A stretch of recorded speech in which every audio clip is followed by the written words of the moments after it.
ہم سب انسانوں میں سب سے بڑا مقام اگر کسی کا ہے نبی کے بعد وہ صحابہ کا ہے۔ صحابہ کا مقام کیوں بڑا ہے؟ قیامت تک آنے والے 1 کروڑ عبد القادر جیلانی رحمۃ اللہ علیہ کسی ایک صحابی کی جوتیوں کو بھی نہیں پہنچ سکتے ہیں، کوئی نہیں جا سکتا۔ وجہ کیا ہے؟ ان صحابیوں کی تہجد، ان صحابیہ کی اشراق، ان صحابیہ کا جہاد وہ نہیں ہے، ان صحابہ کو نبی کی جو صحبت ملی ہے، وہ صحابی کا جو مقام ہے اس مقام کو کوئی ولی نہیں پہنچ سکتا۔ اس سے خود صحبت کا اثر معلوم ہوتا ہے۔ اگر کوئی آدمی، ہم دیکھ لیں جتنے نوجوان ہیں، یہ نوجوان کسی فلم ایکٹر کو دیکھ لیں اور اس سے آٹوگراف لے لیں، اس کے بازو کھڑے ہو کے سیلفی لے لیں، تو پھر ان کی پیر کہاں رہتے ہیں؟ ان کی امنگ، دل کی ارمان کہاں رہتی ہے؟ میں اس سے ملا ہوں، میں یہ ایکٹر سے ملا ہوں، اس کے ساتھ سیلفی لیا ہوں۔ 1-2 منٹ کسی کے بازو کھڑے ہو کے سیلفی لے لینے پہ اتنا فخر ہے، جبکہ وہ خود گنہگار ہے، وہ خود زناکار ہے، وہ خود بے حیا بے شرم ہے۔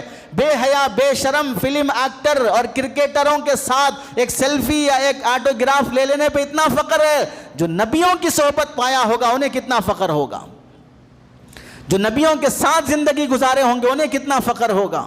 یہ صحبت کا اثر ہوتا ہے۔ چنانچہ امام مالک رحمۃ اللہ علیہ فرماتے ہیں، من تفقہ ولم یتصوف، جو آدمی فقیہ بنا، شریعت کا علم حاصل کیا لیکن تصوف میں آگے نہیں بڑھا، فقط تفسق، وہ عالم بن کر بھی گناہ کرے گا، وہ عالم بن کر بھی گناہ کرے گا، کیونکہ اس نے اپنے علم کے ساتھ علم کا نور حاصل نہیں کیا ہے۔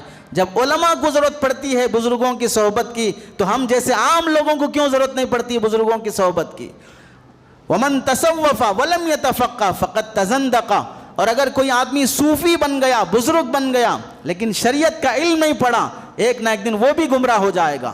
تو کیا معلوم ہوا؟ ومن جمع بینہما، تصوف بھی ضروری ہے، شریعت کا علم بھی ضروری ہے، طریقت بھی ضروری ہے، شریعت بھی ضروری ہے، دونوں ہوں گے فقط تحقق، اب جا کے وہ صحیح محقق بنے گا۔ تو اس سے امام مالک نے فرمایا کہ بڑے بڑے علماء کو بھی بزرگوں کی صحبت کی ضرورت ہے، تو عام آدمیوں کی کیا بات ہوگی؟ الطریقہ والشریعہ متلازمان، فتاوی شامی میں علامہ شامی لکھتے ہیں، الطریقۃ والشریعۃ متلازمان، تصوف اور شریعت دونوں ایک دوسرے کے لیے لازم ملزوم ہیں، ایک دوسرے سے جدا نہیں ہو سکتے۔